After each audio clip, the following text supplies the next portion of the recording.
Consecuencias del bilingüismo sobre la cognición. Bilingüismo y neuroplasticidad.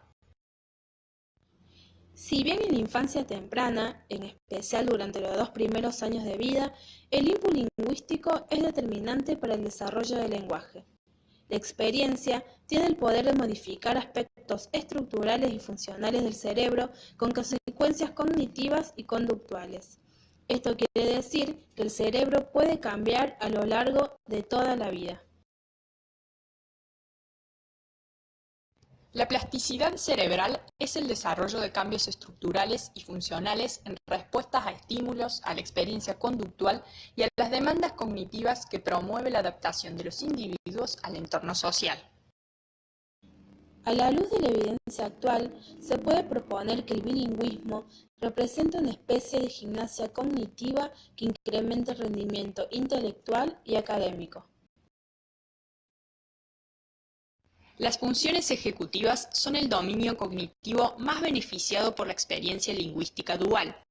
La memoria de trabajo, la flexibilidad mental y el control inhibitorio son sus 3 aspectos esenciales.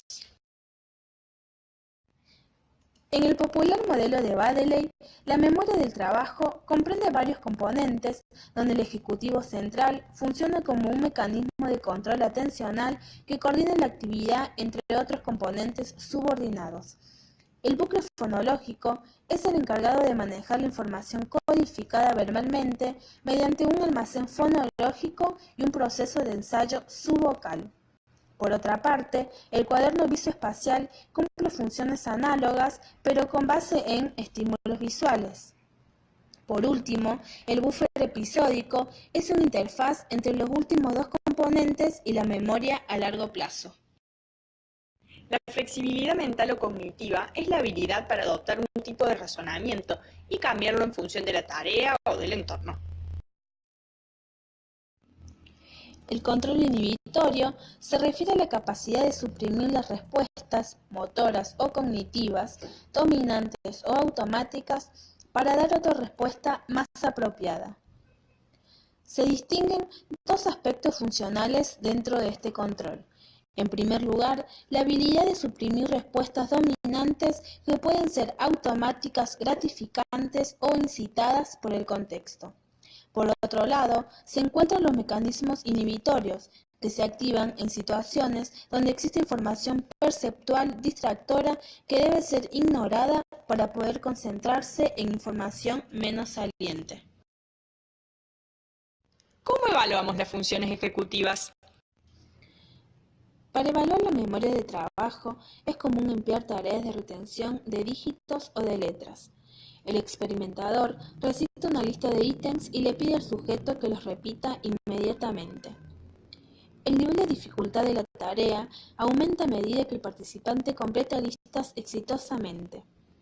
Estas tareas requieren repetición subvocal, interna o mental de los estímulos auditivos mediante un bucle fonológico, el cual mantiene la información activa por segundos.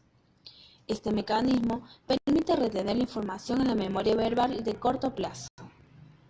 Tales procesos son necesarios para diversas acciones de la vida cotidiana, como por ejemplo retener un número de teléfono que nos acaban de pasar. Para evaluar los componentes visoespaciales de la memoria de trabajo, se aplican tareas en las que el sujeto debe recordar y señalar las ubicaciones espaciales sucesivas que ocupa un objeto a lo largo de una secuencia temporal, como en el caso del memory.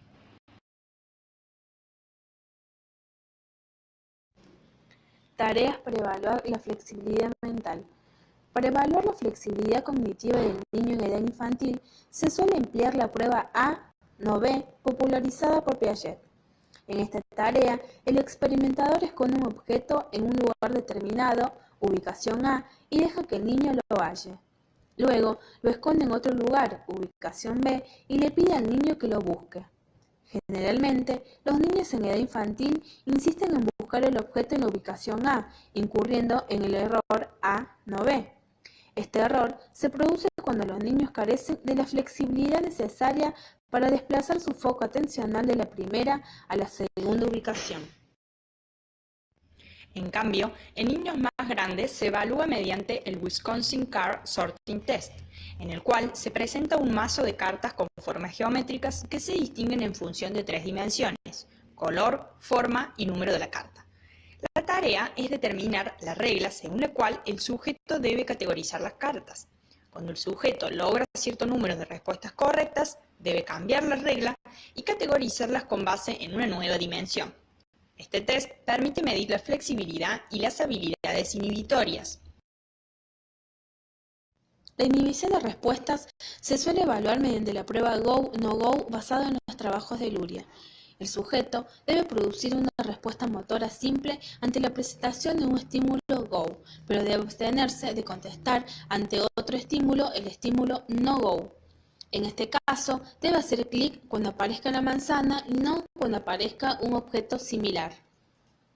La puntuación se basa en los tiempos de respuesta, los errores de comisión, responder ante un estímulo no-go, y los errores de omisión, no responder ante un estímulo go.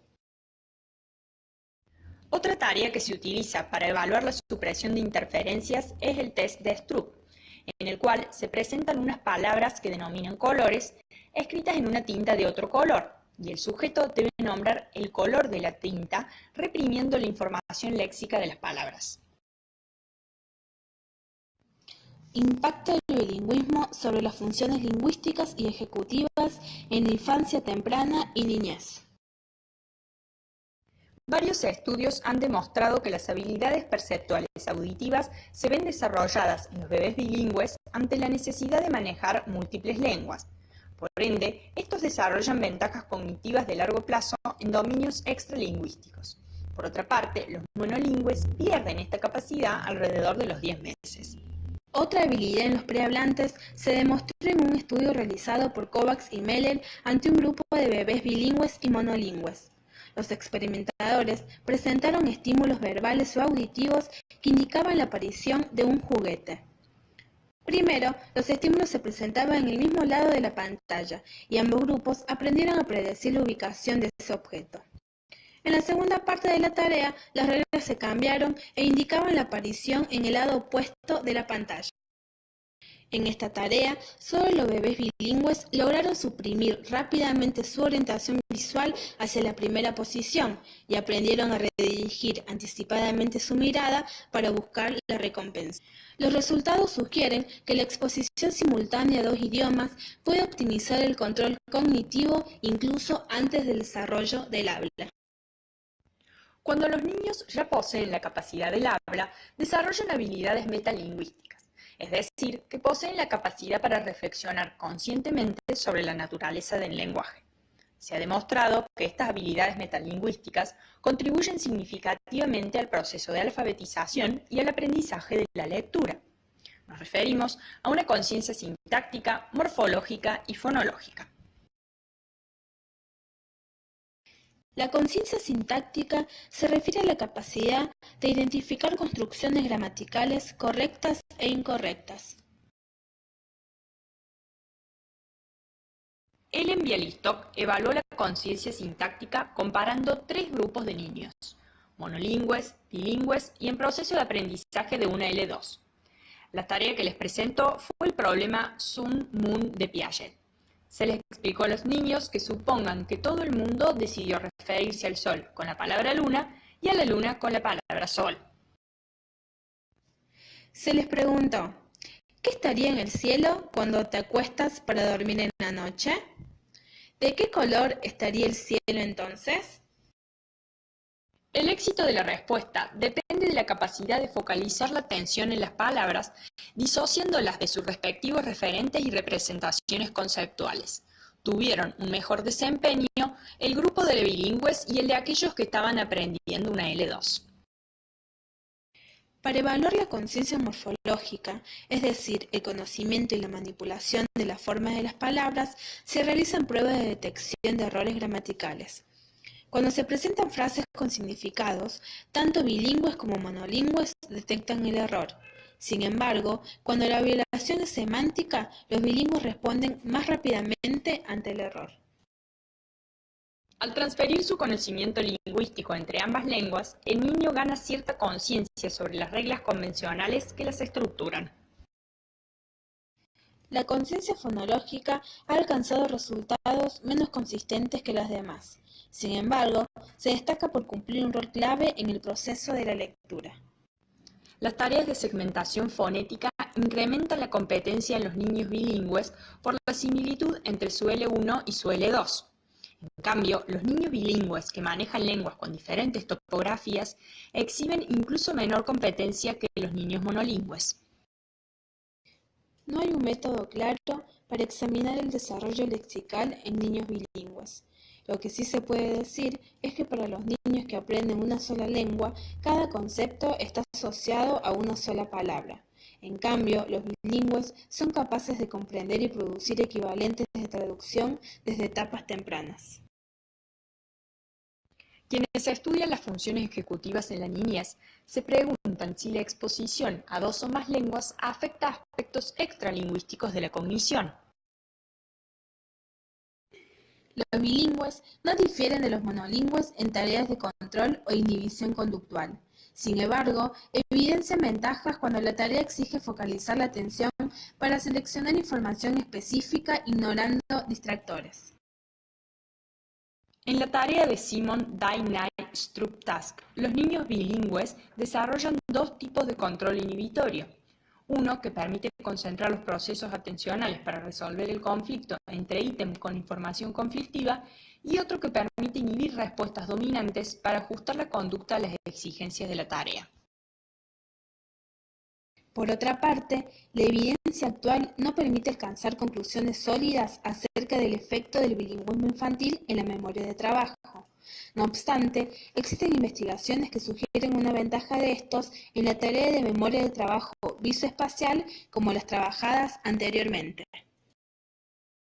Todas estas investigaciones llegan a la conclusión de que la exposición a dos o más lenguas puede moldear el cerebro desde muy temprano en la ontogénesis.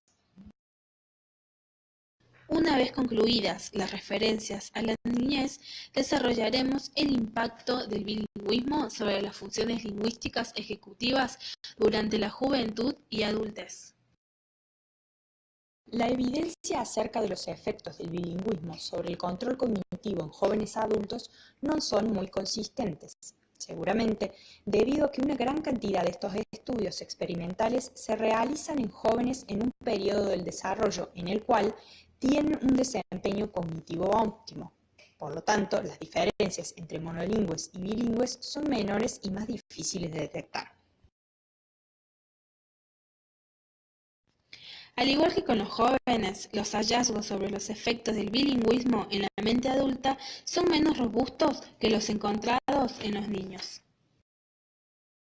Los adultos manejan un vocabulario receptivo de menor tamaño que sus pares monolingües en la lengua de la comunidad, tal como sucede con las poblaciones infantiles. Asimismo, los bilingües adultos responden más lento que los monolingües en tareas de denominación de imágenes y de producción o comprensión de palabras. También se han documentado diferencias entre monolingües y bilingües en pruebas de fluidez verbal. En estas, los participantes disponen de 60 segundos para producir tantas palabras como puedan asociadas a una regla fonológica o semántica. Dichos estudios han reportado un déficit sistemático de los bilingües en estas tareas. Por ende, sugieren que conocer dos lenguas dificultaría el acceso lexical. Durante la tercera edad vuelven a evidenciarse las ventajas del bilingüismo. Craig realizó una muestra donde se presentaron 211 pacientes diagnosticados con la enfermedad de Alzheimer. En esta muestra se encontraron que los participantes bilingües son diagnosticados alrededor de 4 años más tarde y que la aparición de la sintomatología se posterga por unos 5 años. El bilingüismo podría ser uno de los factores ambientales que favorecen la formación de una reserva cognitiva para preservar la cognición ante el deterioro cerebral asociado al envejecimiento.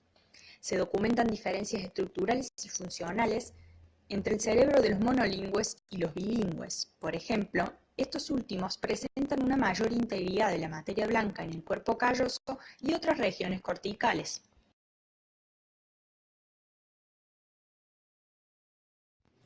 En conclusión, las ventajas del bilingüismo son más manifiestas en los momentos críticos del desarrollo cognitivo, es decir, en la infancia, la niñez y la tercera edad.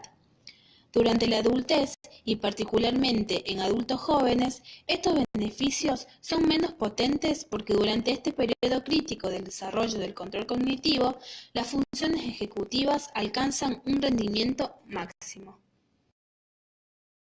A continuación, desarrollaremos los mecanismos de control implicados en el procesamiento lingüístico bilingüe.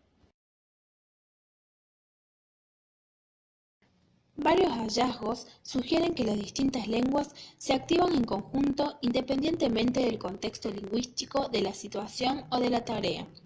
Siguiendo la hipótesis de una activación conjunta de las dos lenguas, el procesamiento y la producción lingüística implicarían mecanismos distintos entre las personas que manejan un idioma y las que manejan más de uno. Para interactuar de manera efectiva y adaptativa, el bilingüe debe identificar y seleccionar la lengua relevante en un contexto dado e inhibir la otra lengua. Se puede deducir entonces que al estar ambos idiomas constantemente activos, se genera un costo adicional de procesamiento que no existe para los monolingües. Esto podría explicar algunas desventajas lingüísticas de los bilingües, como la reducción de la velocidad y la fluidez del acceso lexical. Por otra parte, las ventajas se dan en el incremento del funcionamiento ejecutivo, del control inhibitorio y de la flexibilidad atencional. Esto se debe a que los individuos bilingües deben inhibir la lengua inapropiada en un contexto monolingüe, pero también deben pasar flexiblemente de un idioma al otro cuando se encuentren en un ambiente bilingüe. Así, la interacción se convierte en un proceso más controlado, que requiere una especie de gimnasia cognitiva. Un cuerpo creciente de investigaciones viene a desalojar la idea de que la L1 y la L2 necesariamente se representan en regiones cerebrales diferentes. Por el contrario, la evidencia empírica sugiere que el bilingüismo causa una extensa reorganización de los procesos lingüísticos y cognitivos. Esto quiere decir que la información semántica de la L1 y la L2 están superpuestos, y el grado de superposición depende de la competencia en la L1 y también de la edad de adquisición.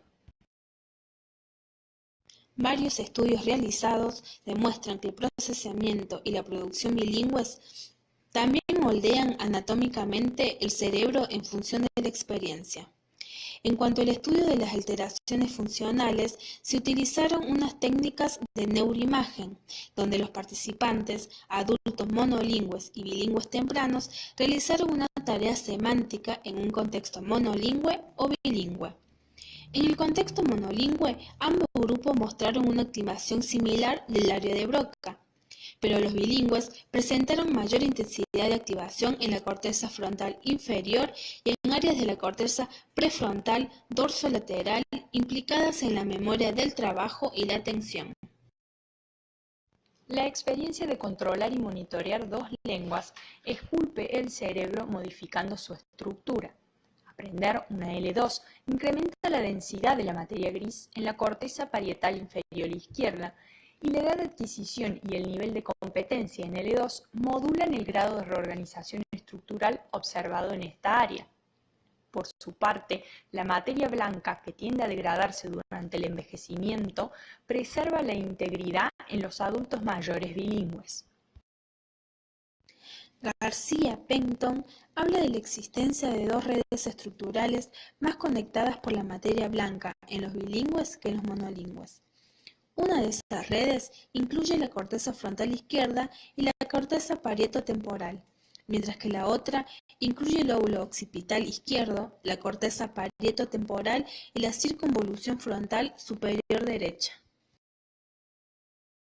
Todo lo analizado hasta ahora refuta el creer popular de que el bilingüismo causa retrasos en el desarrollo del lenguaje debido a una sobrecarga mental. La adquisición del lenguaje no se ve comprometida en niños bilingües. Por otra parte, la necesidad de monitorear sus dos sistemas lingüísticos sí les impone más exigencias que a los monolingües. Para enfrentarlas, los bilingües desarrollan sus habilidades de control ejecutivo desde la infancia, durante la adultez, aunque menos, e incluso durante la tercera edad. La experiencia bilingüe aumenta la competencia en tareas no lingüísticas a lo largo de la vida e incrementa la reserva cognitiva en adultos mayores. Tales efectos conductuales, a su vez, son el resultado de una reorganización cerebral, tanto funcional como anatómica, la cual recién comienza a explorarse.